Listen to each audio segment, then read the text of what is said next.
Bismillahirrahmanirrahim. Assalamualaikum warahmatullahi wabarakatuh.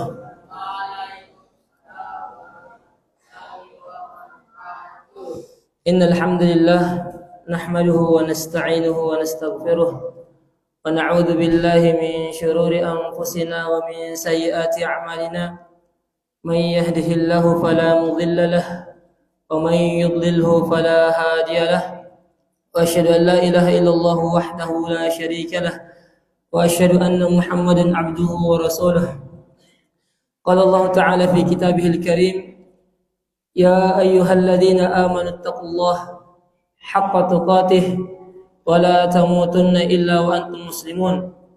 وقال أيضا: يا أيها الناس اتقوا ربكم الذي خلقكم من نفس واحدة وخلق منها زوجها وبث منهما رجالا كثيرا ونساء واتقوا الله الذي تساءلون به والأرحام إن الله كان عليكم رقيبا.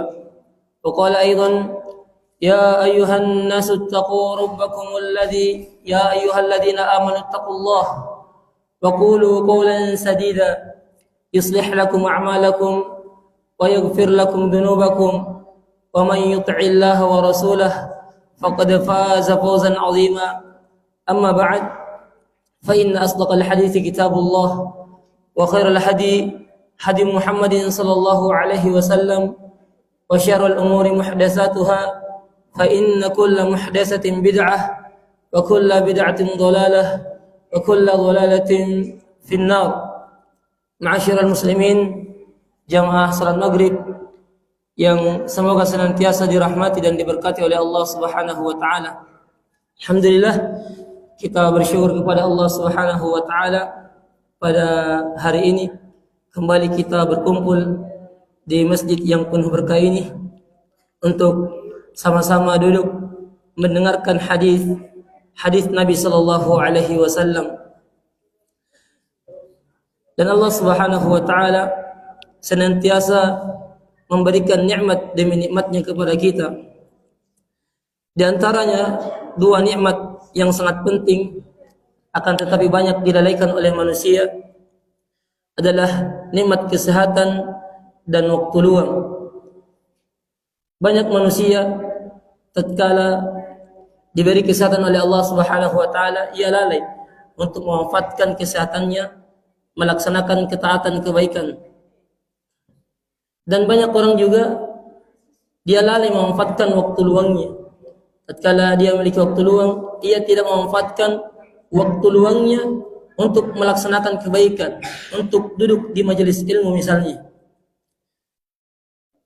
Namun tatkala ia kehilangan dua nikmat ini, dia tidak lagi sehat, dia sakit, dia sibuk, tidak memiliki waktu luang, barulah ia menyesal. Kenapa ketika ia sehat, ketika ia memiliki waktu luang, dia tidak menyisihkan waktunya untuk melaksanakan kebaikan, untuk duduk di majelis ilmu misalnya. Oleh karena itu kita bersyukur kepada Allah. Allah memilih kita pada malam hari ini. Allah memberi kita kesehatan, waktu luang untuk duduk di rumah dari rumah Allah Subhanahu wa taala untuk mempelajari agama Allah Subhanahu wa taala. Kata Nabi sallallahu alaihi wasallam, ni'matani maghbunun fihi ma katsirun minan nas, as-sihhatu wal faragh. Kata Nabi sallallahu alaihi wasallam, ada dua nikmat yang banyak manusia lalai darinya. Apa dua nikmat tersebut? As-sihhatu wal faragh, yaitu kesehatan dan waktu luang. Jamaah sekalian yang dimuliakan oleh Allah Subhanahu wa taala, khususnya pada malam hari ini kita mempelajari hadis Nabi sallallahu alaihi wasallam yang merupakan ilmu syar'i yang insyaallah kita akan mendapatkan keutamaan-keutamaan ilmu yang disebutkan dalam Al-Qur'an dan hadis Nabi sallallahu alaihi wasallam. Dan ilmu merupakan cahaya di kehidupan dunia ini. Dengannya kita bisa membedakan yang hak dan yang batil. Dengannya kita bisa membedakan yang mana kebaikan, yang mana dosa dan maksiat. Karena tidak sama antara orang yang berilmu, orang yang memiliki pengetahuan terhadap ilmu syar'i dengan orang yang tidak mengetahui ilmu syar'i. Kata Allah Subhanahu wa taala, "Hal yastawil ladzina ya'lamuna wal ladzina la ya'lamun?" Apakah sama antara orang yang berilmu dan orang yang tidak berilmu? Tentu tidak akan sama. Karena orang yang berilmu, dia mengetahui yang mana perkara-perkara yang dibolehkan, perkara-perkara yang bisa mengantarkan ke surga Allah Subhanahu wa taala. Sedangkan orang yang tidak berilmu, bisa saja ia terjatuh ke dalam dosa dan maksiat dalam keadaan ia tidak mengetahuinya. Ma'asyiral muslimin, jamaah salat maghrib yang dimuliakan oleh Allah Subhanahu wa taala, pada malam hari ini insyaallah kita akan lanjutkan kajian kita membaca Kitabul Jami' dari Bulughul Maram yang ditulis oleh Al-Imam Ibnu Hajar rahimahullah ta'ala. Dan kita akan masuk ke hadis yang ketiga. Jadi 2 hadis ini sudah kita pelajari. Masih diingat ya? 2 hadis yang telah berlalu. Hadis yang pertama berkaitan dengan hak seorang muslim dengan muslim lainnya. Hadis yang pertama di Kitabul Jami'. Hadisnya Abu Hurairah radhiyallahu anhu, bahwa Nabi sallallahu alaihi wasallam pernah bersabda, "Haqqul muslimi 'alal muslimi sittun." Hak seorang muslim dengan muslim lainnya ada 6. Idza laqitahu fasallim alaihi. Apabila engkau bertemu dengannya maka ucapkanlah salam kepadanya. Idza laqitahu fasallim alaihi wa idza da'aka fa'jibhu. Apabila dia mengundangmu maka penuhilah undangan tersebut. Wa idza stansahaka fansahhu. Dan apabila ia meminta nasihat kepadamu maka berikanlah nasihat. Wa idza atasa fahamidallah fasammithu. Dan apabila ia bersin kemudian memuji kepada Allah, ia mengucapkan alhamdulillah, fasammithu, maka balaslah ucapannya itu. Balaslah hamdalahnya. Apa balasannya? Dia tahu anak-anak? Apa balasannya? Kalau ada orang bersin bilang alhamdulillah, apa kita ucapkan? Apa kita bilang? Yarhamukallah. Ya, jadi kita bilang yarhamukallah. Ya. Ini yang keempat. Kemudian yang kelima kata Nabi sallallahu alaihi wasallam, wa idza maridha fa'uduhu. Dan apabila ia sakit maka jenguklah ia. Kemudian yang keenam kata Nabi sallallahu alaihi wasallam, wa idza mata fatba'hu. Dan apabila dia meninggal maka iringilah jenazahnya. Ini hadis yang pertama yang kita sudah kaji ya. Kemudian hadis yang kedua berkaitan dengan tips dari Nabi sallallahu alaihi wasallam bagaimana caranya supaya kita bisa bersyukur kepada Allah Subhanahu wa taala. Hadis dari Abu Hurairah juga. Nabi sallallahu alaihi wasallam bersabda, "Unduru ila man huwa asfala minkum wa la tanzuru ila man huwa fawqakum, fa huwa ajdaru alla tazdaru ni'matallahi alaikum." Kata Nabi sallallahu alaihi wasallam, lihatlah kepada orang yang di bawah kalian. Dalam urusan dunia, kita lihat kepada orang yang di bawah, kita lihat orang yang lebih susah daripada kita. Wa la tanzuru ila man huwa fawqakum. Dan jangan lihat kepada orang yang berada di atas kalian. Jangan lihat orang yang lebih kaya. Jangan lihat orang yang lebih banyak hartanya. Jangan lihat. Kenapa? Kata Nabi sallallahu alaihi wasallam, "Fa huwa ajdaru alla tazdaru ni'matallahi alaikum." Karena kalau kita melihat ke bawah, maka ini akan mendorong kita untuk lebih bersyukur kepada Allah Subhanahu wa taala. Mendorong kita untuk tidak meremehkan nikmat yang Allah berikan kepada kita. Ini hadis yang kedua. Jadi 2 hadis sudah kita pelajari. Sekarang insyaallah kita akan masuk ke hadis yang ketiga. Nah, hadis yang ketiga berkaitan dengan bagaimana cara mengetahui kebaikan dan dosa. Nabi sallallahu alaihi wasallam menyebutkan ciri-ciri kebaikan dan Nabi sallallahu alaihi wasallam menyebutkan ciri-ciri dosa. Nah, kita baca hadisnya. Nah, qala al-Imam Ibnu Hajar rahimahullah, al-Imam Ibnu Hajar rahimahullah berkata, "An Nawas bin Sam'an radhiyallahu anhu qala sa'altu Rasulullah sallallahu alaihi wasallam 'anil birri wal ithmi faqala al-birru husnul khuluq wal ithmu ma haka fi nafsika wa karihta ay yattali' alaihi an-nas." Akhrajahu Muslim.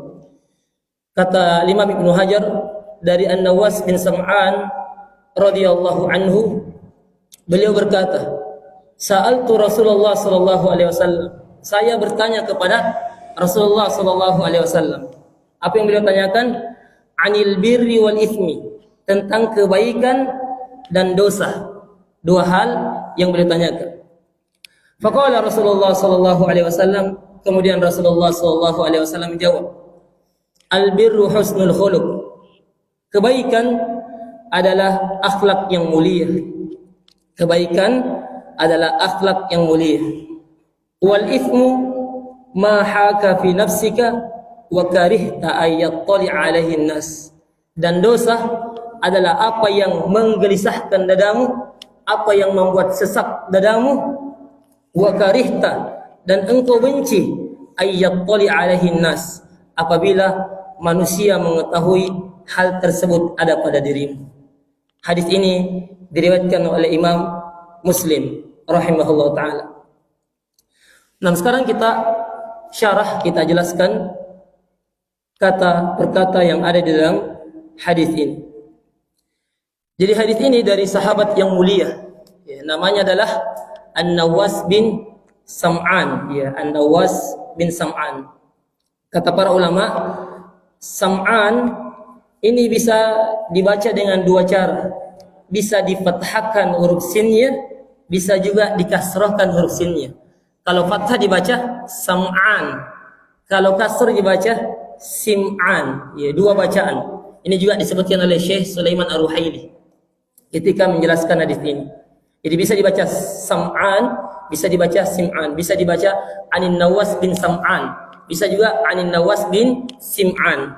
Tapi kata Syekh Sulaiman yang masyhur, yang lebih populer, yang lebih dikenal adalah difathahkan huruf sinnya. Jadi baca Sam'an, ya, Anin Nawas bin Sam'an. Kemudian Al-Imam Ibnu Hajar ketika menyebutkan hadis ini, beliau mengatakan radhiyallahu anhu, semoga Allah meridainya. Al-Imam Ibnu Hajar di sini sedikit ada masukan dari para ulama. Kenapa Al-Imam Ibnu Hajar mengatakan radhiyallahu anhu? Ya, semoga Allah meridainya. Sedangkan beliau ini Nawas dan bapaknya sama-sama sahabat. Iya, jadi Nawas sahabat, Sam'an juga sahabat. Kebiasaannya para ulama apabila anak dan bapak adalah sahabat, ulama mengatakan radhiyallahu anhuma. Iya, radhiyallahu anhuma. Semoga Allah meridai keduanya. Ya, karena bapak dan anak sama-sama sahabat. Ini yang berjalan di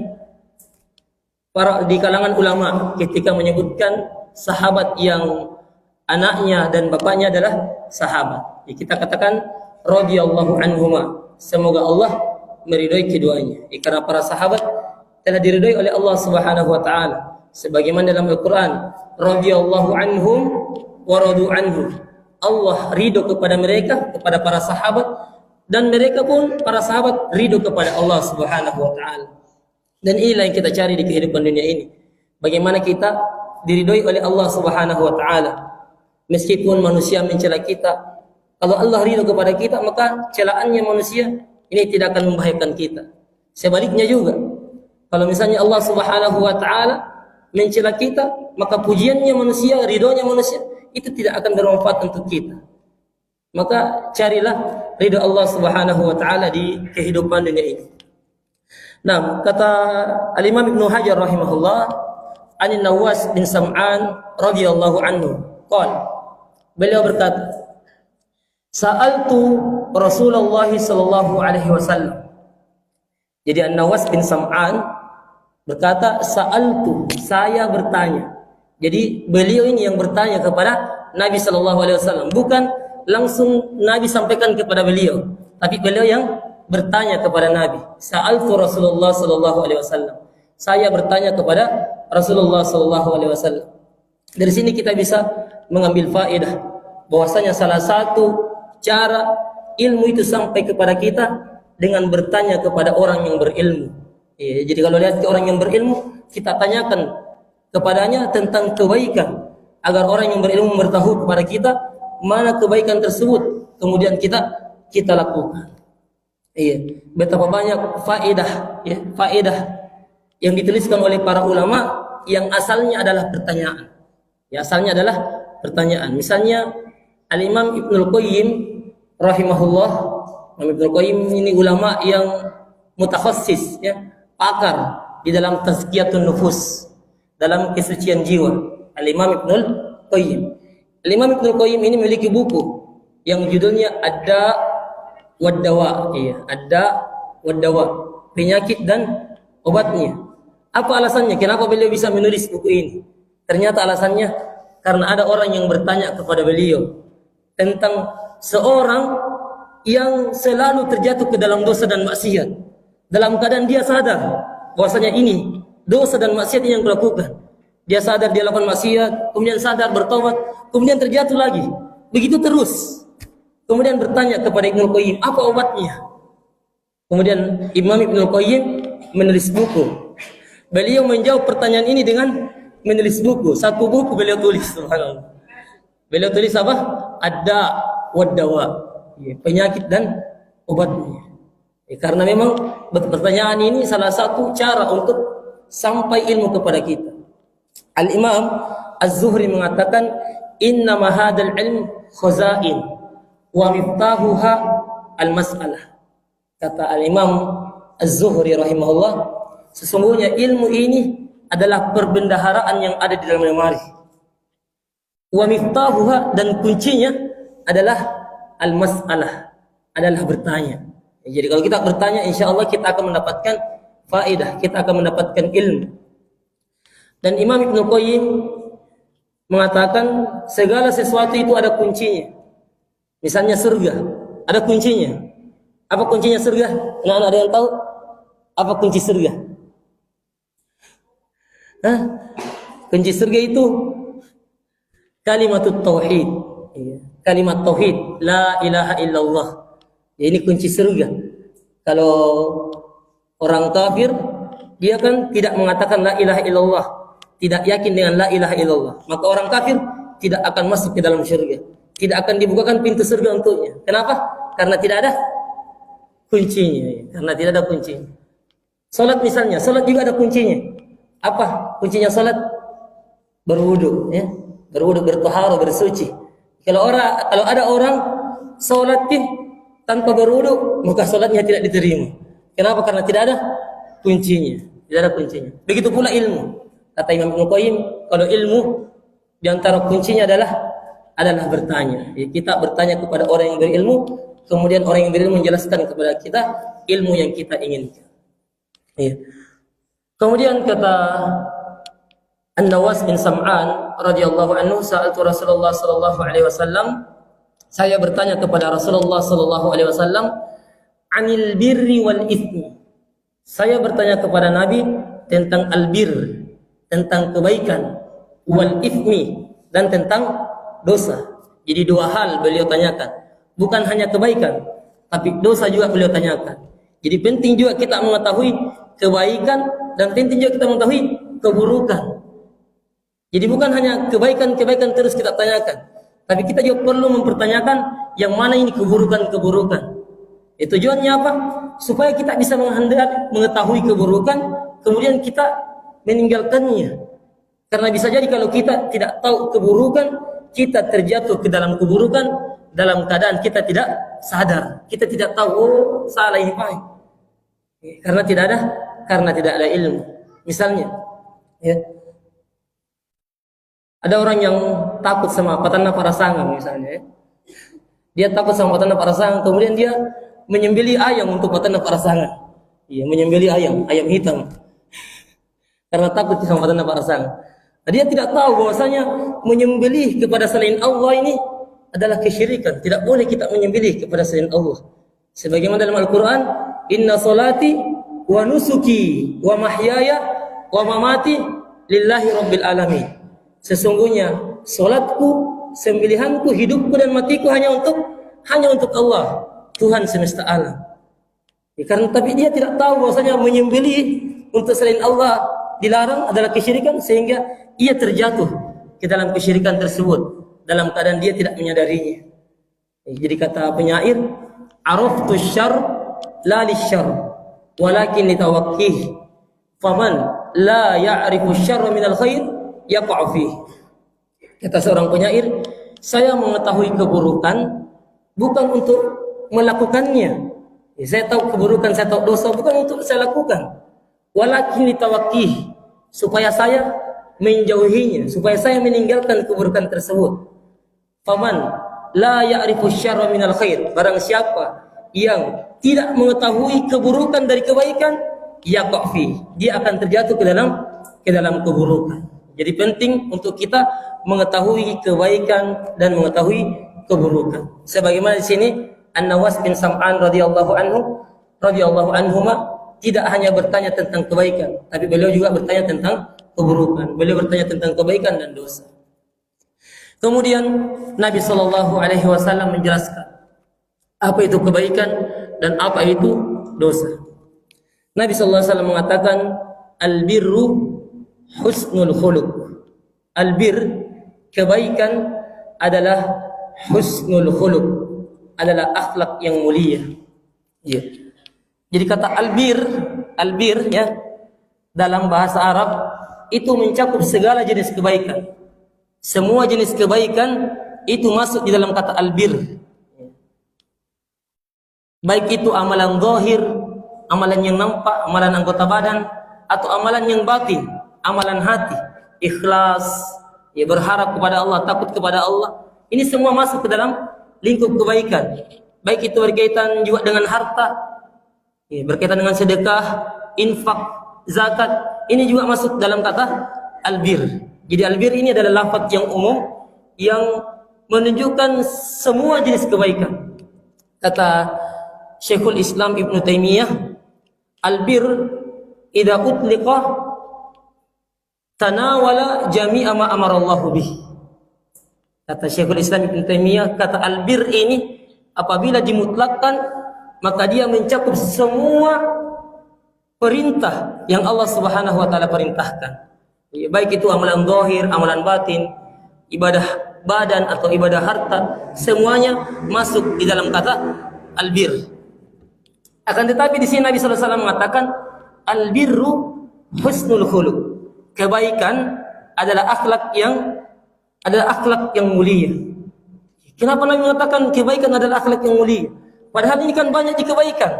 Tapi di sini Nabi mengatakan kebaikan adalah akhlak yang mulia. Seakan-akan kebaikan itu hanyalah akhlak yang mulia, menunjukkan pentingnya akhlak yang mulia di dalam agama Islam. Bahkan merupakan pokok kebaikan, puncak kebaikan, puncak albir, ketika seorang memiliki akhlak yang mulia. Jadi bukan berarti tidak ada kebaikan yang lain. Ada kebaikan yang lain, tapi ini pokoknya akhlak yang mulia.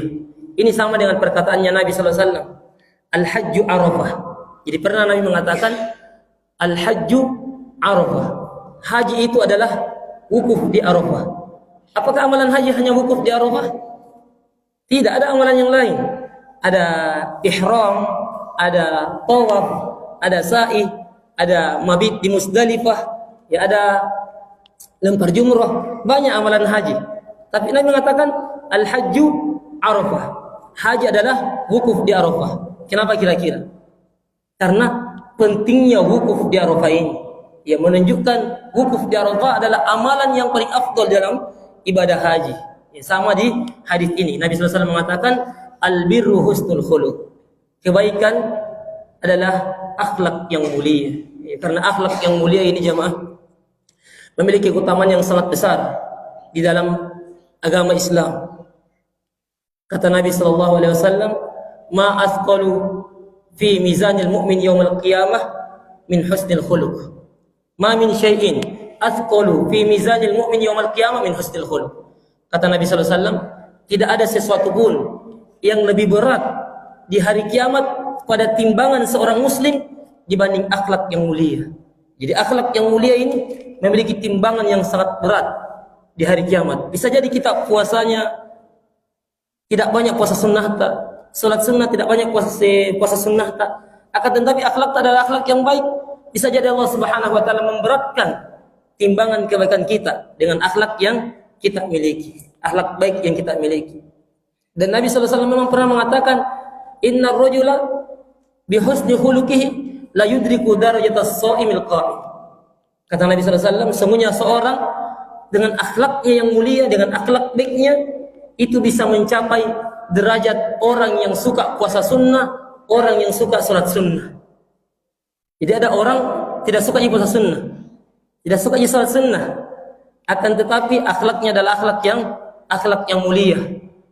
Dia berkata baik kepada orang lain, dia selalu tersenyum kepada orang lain, selalu membantu orang lain, tidak berkata kasar, tidak selalu mencela orang. Ini akhlak yang mulia. Jadi orang bisa terangkat derajatnya dengan akhlak mulia yang ia miliki. Dan kalau kita berakhlak mulia, Allah Subhanahu wa taala akan mencintai kita. Kalau Allah mencintai kita, Allah akan ridho kepada kita dan Allah akan masukkan kita ke dalam surganya. Dan kalau kita juga berakhlak baik kepada manusia, manusia juga akan cinta kepada kita. Kita akan hidup bahagia di tengah-tengah manusia. Di akhlak yang baik memiliki kedudukan yang sangat tinggi di dalam Islam. Kemudian ada penafsiran husnul khuluq, akhlak yang mulia, dari ulama tabi'in, namanya Al-Hasan Al-Basri. Al-Hasan Al-Basri rahimahullah pernah menafsirkan husnul khuluq. Apa itu husnul khuluq? Kata beliau, husnul khuluq adalah badlul ma'ruf. Kita melakukan kebaikan kepada orang lain. Kita membantu orang lain, kita bersedekah kepada orang lain, kita berkata baik kepada orang lain. Intinya bagaimana kita memberikan ma'ruf, memberikan kebaikan kepada orang lain. Ini akhlak yang mulia. Berarti kebalikannya, akhlak yang tidak mulia, akhlak yang tercela apabila kita mengganggu orang lain, kita mengambil harta orang lain, kita memukul orang lain. Ini akhlak yang tercela. Jadi kata Al-Hasan Al-Basri, husnul khuluq adalah badlul ma'ruf, adalah kita melakukan kebaikan. Kemudian wa kafful adza, dan kita menahan gangguan. Bagaimana kita ini menahan gangguan? Bagaimana kita tidak memberi gangguan kepada orang lain? Baik itu dengan lisan kita tidak bilangi orang, kita tidak pakanai orang, kita tidak cela orang, kita menahan gangguan dari lisan. Begitu pula dari tangan kita tidak mengganggu orang lain dengan tangan. Apakah dengan suara motor yang keras kita gas-gas, ini juga termasuk mengganggu orang lain. Atau kita memukul orang lain, ini juga mengganggu orang lain. Kita memukul. Jadi intinya kata Hasan Basri, akhlak yang baik itu adalah badlul ma'ruf. Kita melakukan kebaikan bagi orang lain. Wa kafful adza, dan kita menahan gangguan. Bagaimana caranya kita tidak mengganggu orang lain. Kemudian kata Hasan Basri, wa talaqatul wajh, dan wajah yang berseri-seri kepada orang lain. Ketika kita bertemu, kita tersenyum, kena digemusuh, kita selalu memasang wajah yang ceria kepada orang lain. Maka ini adalah akhlak yang mulia. Nah, jadi kata Nabi SAW, albirru husnul khuluq. Kebaikan, albir, adalah akhlak yang mulia. Dalam riwayat yang lain, dalam riwayat selain Imam At-Tirmidzi, dari Wabisah bin Ma'bad, dari sahabat yang lain, bukan An-Nawas bin Sam'an, dari Wabisah bin Ma'bad. Ketika Nabi SAW ditanya tentang albir, Nabi menjawab dengan ciri-cirinya. Albir adalah matma'anna ilaihil qalb watma'annat ilaihin nafs. Kata Nabi SAW, albir, kebaikan adalah apa yang jiwa itu tenang dengannya, hati kita tenang dengannya. Karena memang sifatnya kebaikan itu membuat hati kita menjadi tenang. Kalau misalnya kehidupan tidak tenang selama ini, bisa jadi karena kurang kebaikan yang kita lakukan. Maka berbaik kebaikan, karena dengan kebaikan itu hati menjadi tenang. Misalnya dengan berzikir kepada Allah, dengan berzikir kepada Allah, hati itu menjadi tenang. Sebagaimana firman Allah Subhanahu wa taala, "Ala bi dzikrillahi tatmainnul qulub." Ketahuilah, hanya dengan berzikir kepada Allah hati menjadi tenang. Jadi banyak-banyak berzikir kepada Allah, insyaallah kita akan merasakan ketenangan di dalam hidup. Dan sebaik-baik zikir, kata para ulama, adalah membaca Al-Quran. Jadi perbanyak kita membaca Al-Quran, insyaallah kita akan merasakan ketenangan di dalam hidup. Utamanya di awal hari, ketika selesai sholat subuh, awali hari kita dengan Al-Quran.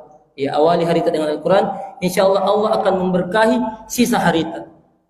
Inna anzalnahu Qur'anan Apa kata Allah Subhanahu wa taala? Sesungguhnya kami turunkan Al-Qur'an kepada kalian sebagai sesuatu yang berberkah. Artinya kalau kita memulai hari kita dengan Al-Qur'an, maka Allah akan memberkahi hari yang kita lalui. Ma'asyiral muslimin, jamaah salat maghrib yang dimuliakan oleh Allah Subhanahu wa taala.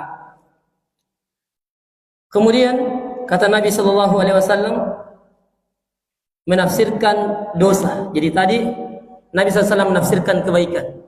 Nabi menafsirkan kebaikan dengan albir husnul khuluq. Albir, kebaikan adalah akhlak yang baik. Kemudian Nabi menafsirkan dosa. Apa itu dosa?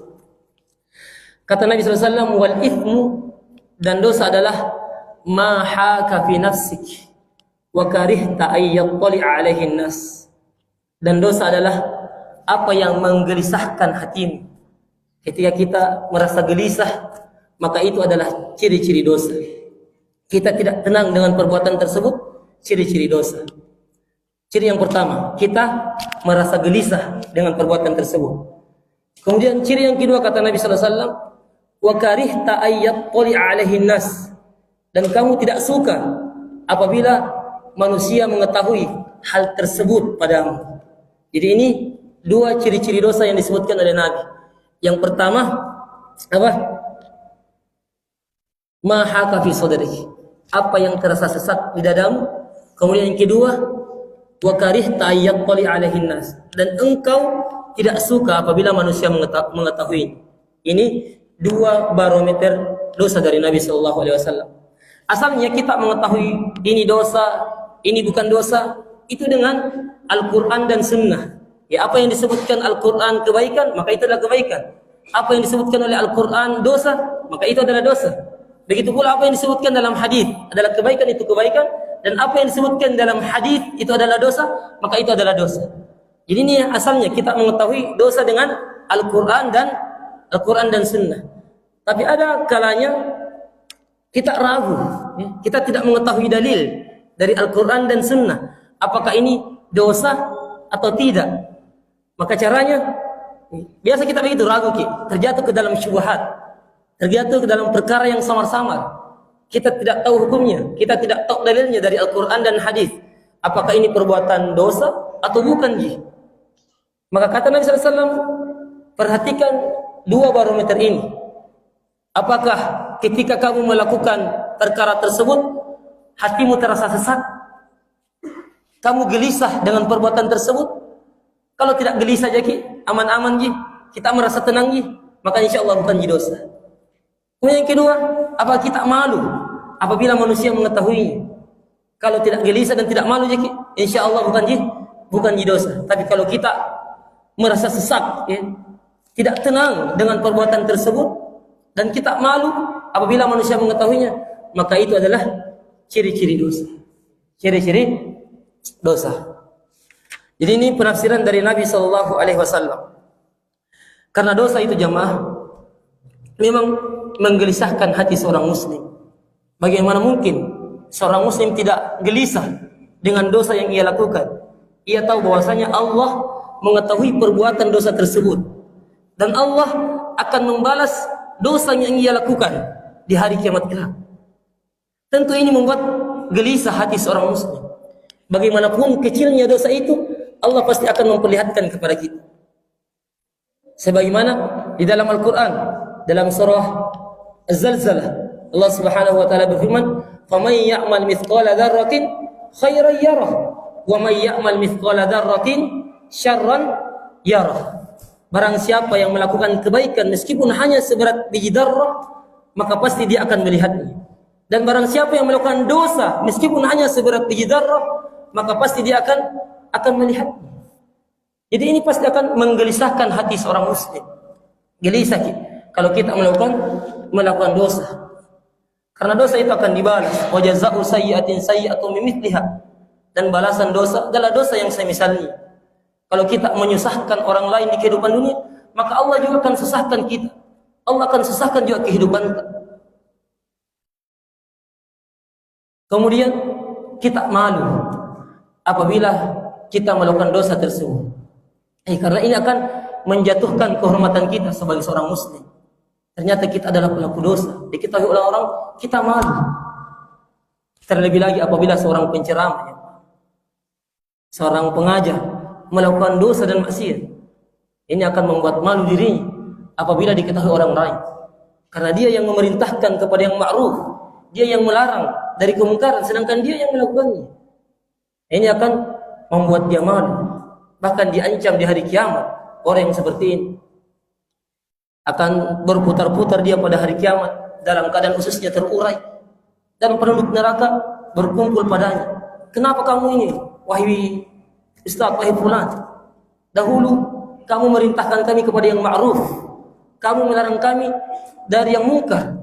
Kata orang ini, benar, saya yang merintahkan kalian kepada yang ma'ruf, dan saya yang melarang kalian dari kemungkaran.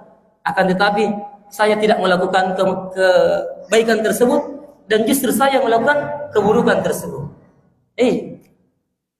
Jadi perbuatan dosa dan maksiat itu menggelisahkan hati seorang mukmin, dan ia malu apabila manusia mengetahui perbuatan tersebut. Jemaah sekalian yang dimuliakan oleh Allah Subhanahu wa taala, akan tetapi di sana ada orang yang sudah tidak malu-malu lagi dengan dosa dan maksiat yang ia lakukan. Terang-terangan nih, minum ballo di aganga, tidak mana siri-siri. Pacaran di pinggir jalan. Ini jemaah disebabkan karena gelapnya hati. Tidak merasa bersalah lagi dengan dosa yang ia lakukan. Karena seorang mukmin apabila melakukan dosa, maka akan muncul satu titik hitam di dalam hatinya. Kemudian kalau dia bertobat, hilang itu titik hitam lainnya. Akan tetapi kalau dia tidak bertobat, justru dia menambah dosanya, maka bertambah juga titik hitam itu dalam hati. Sampai titik hitam itu menutupi hatinya. Pada saat inilah seorang tidak lagi merasa malu, tidak menasiri-siri anggaukan maksiat, melakukan dosa dan maksiat. Dan orang yang seperti ini jemaah, sulit baginya untuk bertobat. Tapi tetap kita berharap, akan tetapi sulit jemaah.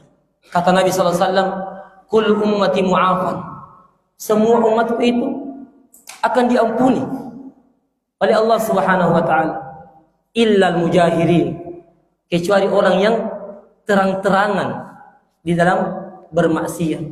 Misalnya ia bermaksiat di malam hari, kemudian di pagi hari ia bongkar maksiat tersebut. Kemarin begini melakukan dosa ini melakukan. Ini dia terang-terangan sudah. Dia tidak merasa malu lagi dengan dosa dan maksiat yang ia lakukan. Allah sudah menutup aibnya di malam hari, di pagi harinya justru ia membongkarnya. Ini namanya mujahir, orang yang terang-terangan dengan dosa dan maksiat. Dan orang yang seperti ini sulit baginya untuk bertobat karena tidak merasa bersalah lagi. Orang itu jamaah bisa bertobat apabila merasa bersalah, salah ke ini. Jadi itu bisa bertobat. Tapi kalau tidak merasa bersalah, apalagi tinggal hidayah di tangan Allah Subhanahu wa taala. Bagaimanapun dosa dan maksiat yang kita lakukan, kalau memang hamba itu jujur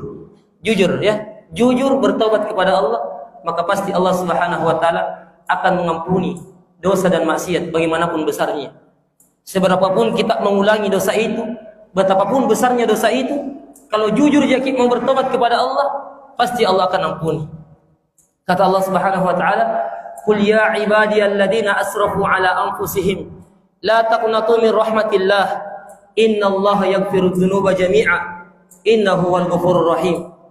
Kata Allah Subhanahu wa taala, katakanlah kepada hamba-hambaku yang telah melampaui batas terhadap dirinya, melakukan dosa dan maksiat, terang-terangan melakukan dosa dan maksiat. Kata Allah, la taqnatu min rahmatillah, janganlah kalian putus asa dari rahmat Allah Subhanahu wa taala, dengan syarat jujur bertobat kepada Allah. Karena sebagian orang tobatnya itu hanya di lisannya saja, tidak jujur. Tapi kalau dia jujur ingin bertobat kepada Allah, Allah akan ampuni.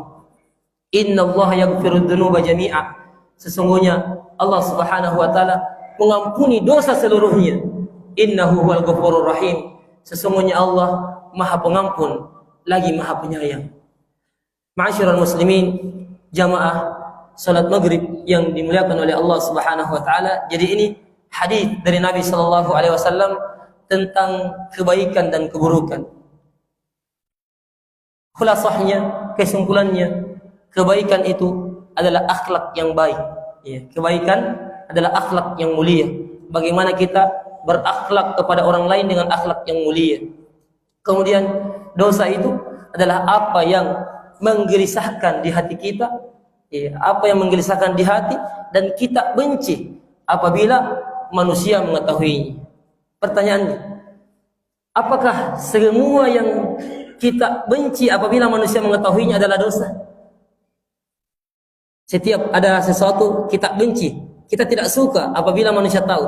Apakah itu dosa? Pasti ini dosa? Tidak juga. Karena ada perkara yang kita benci, kita tidak suka apabila manusia mengetahuinya, tapi bukan jadi dosa. Apa di antaranya? Misalnya terkait dengan privasi kita, hubungan suami istri kita. Ya, bagaimana perlakuan kita terhadap istri? Maka ini kan privasi. Kita malu apabila ketahuan sama orang lain. Maka ini bukan dosa, jemaah. Ini adalah sesuatu yang boleh-boleh saja. Kita tidak mau diketahui privasi kita oleh orang lain, ini tidak apa-apa. Misalnya juga ada orang yang selalu menyembunyikan amalannya, tidak mau dilihat sama orang lain melakukan amalan yang besar. Misalnya bersedekah, dia selalu bersedekah secara sembunyi-sembunyi. Kemudian ada orang yang lihat bersedekah secara sembunyi-sembunyi. Kemudian dia tidak suka orang lain mengetahui sedekahnya secara sembunyi-sembunyi. Apakah ini dosa? Bukan juga dosa. Jadi dosa dua barometernya, yaitu apabila dada kita sesak, kita tidak tenang dengan perbuatan tersebut, dan kita malu, dan kita tidak suka apabila orang lain mengetahui hal tersebut. Ya, ini hadis yang ketiga dari Kitabul Jami'. Nah, mungkin ini saja yang bisa kami sampaikan. Lebih dan kurangnya mohon dimaafkan. Naktafi bihadzal qadar. Subhanakallahumma bihamdik asyhadu an la ilaha illa ant astaghfiruka wa atubu ilaik. Assalamu alaikum warahmatullahi wabarakatuh.